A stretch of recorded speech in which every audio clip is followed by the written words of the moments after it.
Hello and welcome to the Ideal Nutrition Podcast. This is episode 88 and my name is Aidan Muir and I'm here with my co-host Leah Higl, and today we're going to be talking about low-carb diets and how they affect resistance training and muscle growth. I think it's a niche area, but it's something that is particularly relevant for anybody who just prefers a low-carb diet and they also like lifting. Yeah. And they're like, can I gain muscle? Is this suboptimal? How much does it matter? That kind of thing. And it's a tricky space to interpret because on the one hand, you have a lot of higher carb advocates, particularly in the bodybuilding space and stuff like that, trying to, or highlighting that they think that a higher carb approach is pretty much necessary for this. And at the other end of the spectrum, you also have very strong low carb advocates who think low carb is the best thing for everything. So what we are going to try and do is literally just look at what the research says, interpret that kind of stuff, and then let you know our thoughts. So let's start with defining what low carb actually is. So there's pretty loose definitions floating around. Like in some research, we see that researchers will classify low carb as anything less than 45% of calories coming from carbs. I'd say that's still a pretty normal or even like relatively high carb diet. So that's not really what we're talking about in this particular context. What we're going to be talking about more so refers to like less than 20% of calories coming from carbs as a low carb diet. We will also be referencing quite a bit of research on keto diets that is going to be very low carb, but I still think it applies to this kind of general concept. And keto diets specifically are often thought of as less than 50 grams of carbs per day, but that can change depending on things like size, activity, and other factors. So it could be significantly higher than that number, or it could be significantly lower. But overall, it's a very low carb approach when we're talking keto. We're going to start with why low carb diets might be suboptimal for muscle growth, because there is obviously arguments that people can make. So we're just going to kind of look at those, address them, unpack them, everything like that. So the first thing is assuming that calories and protein intake are equal, because I think that's important for this discussion as a starting point, there are still a few things that could theoretically be issues. The first one is that insulin is anabolic, and insulin will be lower on a low carb diet, all other factors being equal. We clearly see when insulin is being used as a performance enhancing drug, when people are injecting insulin, they gain more muscle. And it makes sense because insulin is a storage hormone and everything like that. And we see when people are using it via injection, it is quite effective. I'm obviously not encouraging that, but it's something that it's just an obvious thing that can't be overlooked. But does that mean we can do much from a nutrition perspective to the point that it actually results in meaningful differences in muscle growth? That's a much, much different discussion. And I'm personally of the opinion that it doesn't matter. I have taken a long time to form that quite strong opinion, but when I first got into the nutrition world, I saw a lot of people talking about how you should have carbs post-workout alongside protein to spike insulin to help increase muscle protein synthesis.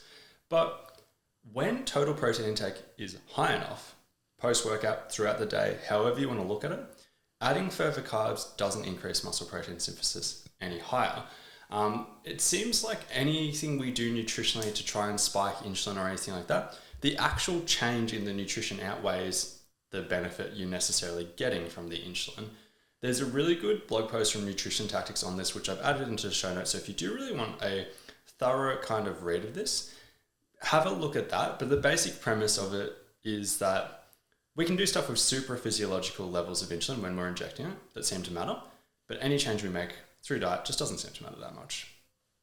The second issue is that low carb diets will likely involve lower glycogen stores, glycogen being the storage form of carbs in the body, than when we're looking at optimized kind of higher carb diets. So lifting weights does burn through less glycogen than, let's say, like endurance type sports, but it's still might be relevant. So the mostly commonly cited study involved 6 sets of leg extensions to failure, which resulted in a 38% decrease in glycogen of the quads. So something that is often overlooked in that study is that there is like a more of a depletion in the type 2 fibers than there was in the type 1 fibers. The 38% is just the overall. So this does mean that there were fibers that were depleted by over 50% in terms of their glycogen content.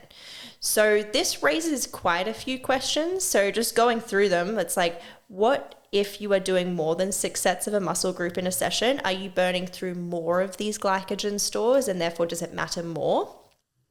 What if you are coming from a place of suboptimal glycogen stores? So is, coming in with a suboptimal glycogen stores, are you going to be burning through a larger than percentage of those? We know performance decreases as you get lower in glycogen, but then again, how much does this affect performance in your individual case? And then the important question, specifically talking about muscle growth, although this likely means a low-carb diet will result in slightly worsened performance at the end of sessions due to like early onset fatigue and whatnot from lower glycogen availability, does that actually matter when it comes to muscle growth? Like, is there a translation to less muscle growth? Especially if you're taking sets to a similar proximity to failure, it really might not even matter specifically in the outcome of muscle growth. Yeah, that last portion is something I've thought about a lot, because it really comes down to like, what is the driver of muscle growth? Like, often we oversimplify it into things like progressive overload and everything like that. And if you thought progressive overload was the be all and end all, even that creates other issues, because it's like, okay, well, let's have more carbs, more glycogen, it makes it easier to progressively overload. But even in that scenario, it's like, well, if you just didn't have good glycogen levels all the time, you'd still be progressively overloading in comparison to yourself. And we know it's even more complex than that. We know that proximity to failure matters. We know that volume matters. We know that there's so many things that matter. And even on a lower carb diet, you still have some levels of glycogen. And it's like, we're questioning whether this even matters that much. And then it probably only matters for the later sets if you're training in a certain way where you're doing a specific amount of volume and et cetera, et cetera. So it's a lot of speculative leaps, which is why we're probably just going to look at the research more so than just being like, well, let's just look at the mechanisms. But that glycogen thing is a large factor why people encourage higher carb diets, particularly in a calorie surplus for muscle growth. Another aspect that is relevant is whether ketosis changes anything about this. So the common argument is that going into ketosis means we start using ketones as fuel, which will improve performance in comparison to a low-carb diet where you're not in ketosis. Because it's like on a low-carb diet without ketosis, you're getting this glycogen issue, but you're not getting the benefits of using ketones as fuel to the same degree. We clearly see people drop in performance in the gym when people transition to ketosis. That's something that you can just observationally look around, ask people. Almost everyone who's like, oh yeah, I switched to keto, they will say that their performance in the gym dropped initially, and then it usually picks it back up after that transition phase.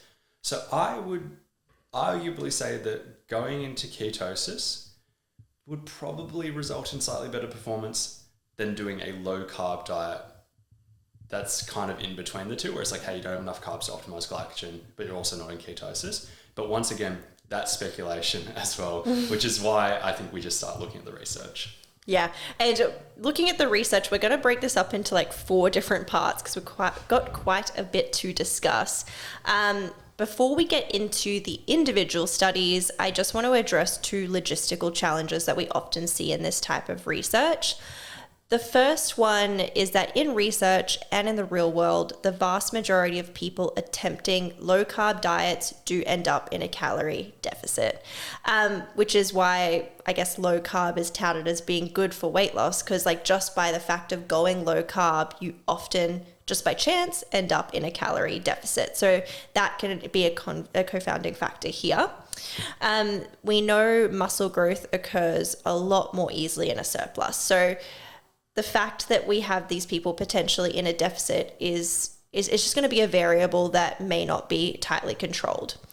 The second logistical challenge is that in the real world, in a lot of studies as well, protein intake often increases when people switch to a low-carb diet. So we don't see this quite as much as people accidentally creating calorie deficits, but it's still something that can influence muscle growth outcomes and is a factor in these types of studies. So there are quite a few studies we've talked about, or that we want to talk about. There's not as much research as you would expect on this topic. But I've just picked a few that we will talk through. So I picked about 4 that we'll talk through, but there's not that much more than 4 to actually talk about. But the first one I've picked is one that just kind of highlights some of those challenges, right? Because I think it's important to see exactly what we're talking about. It involved a group of women who did resistance training 2 times per week for 10 weeks. Obviously, you could criticize that being like, well, I train 4 times a week. Is this relevant for me? But like, ignore that for now. 2 times a week resistance training for 10 weeks. One group did a keto diet and the other group did a quote unquote Western diet with higher carbs, etc. The keto diet group had 22% of calories coming from protein and the higher carb diet had 17% of calories coming from protein. It's already a red flag because if the keto diet went on to outperform, we couldn't tell if it was because of ketosis, low carbs, or the protein difference. Because that protein difference really does mean that the higher carb group very much had a suboptimal protein intake for muscle growth. But going into the outcomes, the keto group lost 5 kilos and had no change in lean mass. So we're talking about muscle growth, and there was no change in lean mass, but they did lose 5 kilos with no change in lean mass. Oh, that's pretty impressive. And the high carb group gained 800 grams of total body weight and 1.6 kilos of lean mass. A lot of the studies that we won't be talking about, but a lot of studies have similar findings where it's like the higher carb group gained muscle, that's the metric we'll care about. The keto group or the lower carb group had no or very minimal change in lean mass, but lost a lot of body fat in the process. If we are talking about getting stronger and building muscle, we do care about the outcome of building muscle. But the logistical challenge, in addition to the difference in protein, is low carb groups often end up in a decent sized deficit, which kind of makes them a little bit irrelevant because we want calories to be matched. In a perfect world, we would want studies to have the same calories and protein intake so we can compare it for the people who have good knowledge of nutrition, know what they're doing and everything like that, but just prefer a lower carb diet. Yep. Looking at another study, so there was a study in 2021 that included 19 off-season natural bodybuilders, already slightly more relevant, I suppose, to the group that is usually interested in this topic, but they were randomly assigned to either a keto diet or a standard Western diet, being slightly higher carb, for 2 months. So body fat significantly decreased in the keto group while lean mass only increased in the Western group. And then max strength increased similar in both groups. So both diets were at least designed to be the same calories and similar protein. And bodybuilders are pretty well known for their compliance to nutrition plans, given that that's their thing. But even in this case, they appeared to end up in a deficit regardless when they were on the keto diet. So the authors speculated that this could be because of an increase in energy expenditure due to a spontaneous increase in activity on the keto diet. But we would speculate it's probably because of the lower calorie intake, but there is no way to know for sure. Either way, it continues the theme of a lack of muscle growth, which is seen in almost all of the low carb studies generally. Yeah. And backing up your thoughts on as the authors said, like they speculated an increase in energy expenditure.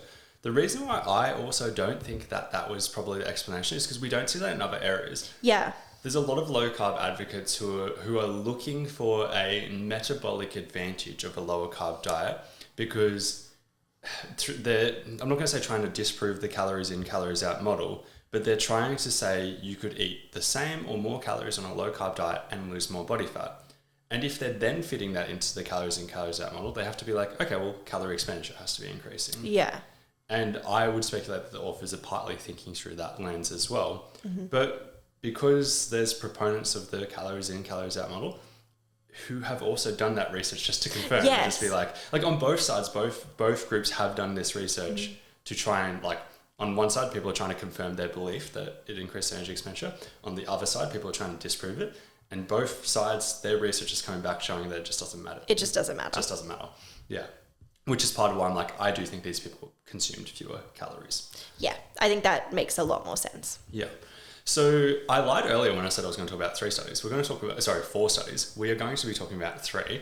I was just looking at my notes and we had 4 parts. But yeah, but the first part was just talking about, other stuff. Yep. Yeah. So we're going to talk about the 3rd study. And this is the most promising one because I really want to present a very balanced view of this topic. And I was like, if I'm going to show stuff going through logistical challenges, I also want to talk about something that was about as promising as we can get, right? And the most promising keto study I'm aware of involved 25 college-aged men.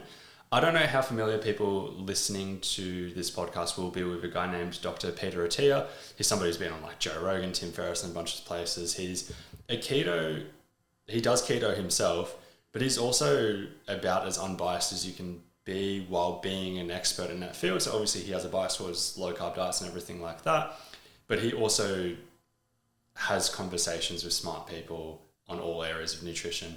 And I don't know, he was one of the authors on this paper, which I found interesting. He wasn't the person kind of driving the study, but he was the person who was on this paper. And I think his influence made it a bit of a better designed study because it addressed a lot of the flaws we've kind of been talking about. So 25 college-aged men, they compared a keto diet to a quote-unquote Western diet with the same calories and protein for 10 weeks. That's the key variable that we care about, the same calories and protein, followed by adding carbs in the 11th week to match with some variables. That solves another problem that we haven't even brought up yet, which I'll get to.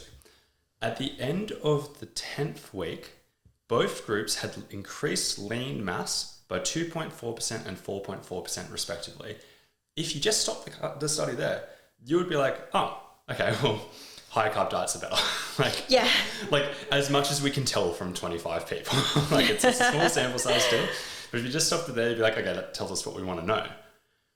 But if you factor in the 11th week where they added carbs to the keto group, there ended up being a 4.8% increase in lean mass from the baseline in the keto group. Why does this matter? It's because adding carbs increases lean mass in the forms of water and glycogen.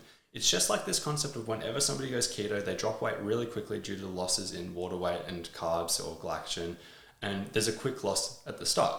Vice versa, when you add the carbs back in, this comes back. Water and glycogen, are lean mass. These things matter. So once it's accounted for, it was pretty much the same amount of muscle mass that they had gained.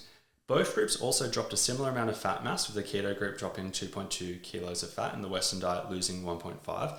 The reason why I want to, again, care about that is because it's kind of telling us that they were in the same size calorie surplus or deficit, if that makes sense. Because if one group had lost way more body fat, then you'd be like, oh, they were in a massive deficit in comparison to the other one. So they were truly on a similar amount of calories for their needs, a similar amount of protein, and they also got similar outcomes.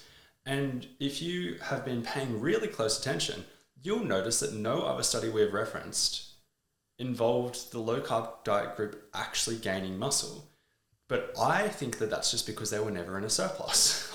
Yeah, sure. Which is like, and for that kind of context I was talking about, being like, imagine somebody did a low-carb diet where they were trying to lose weight for ages and they got to their goal weight or whatever, and now they're like, oh, I want to go into a surplus. This has worked for me. I want to continue doing that. It probably wouldn't be nearly as hard for that person to go into a surplus on a low-carb diet as somebody who had just been living life and then randomly switched to a low-carb diet. So this study, I think, is relevant for that person. It's promising, but it's still a small sample size, and I wouldn't read too much into it beyond just being like, okay, it's clearly not the end of the world if you were trying to build muscle on a low-carb diet, because we've seen quite a few examples of people doing it there. Yeah, and I think in terms of differentiating between lean mass and muscle mass is super important when looking at this research. Like you said, like we know that they're not looking at muscle mass because like you look at lean mass when you look at DEXA scans and whatnot, and glycogen depletion is going to play a huge role. So I think that's super important as well. So kind of take home practical thoughts. So a low carb approach seems to be fine for building muscle, assuming you're able to consume sufficient calories. So that's a big one.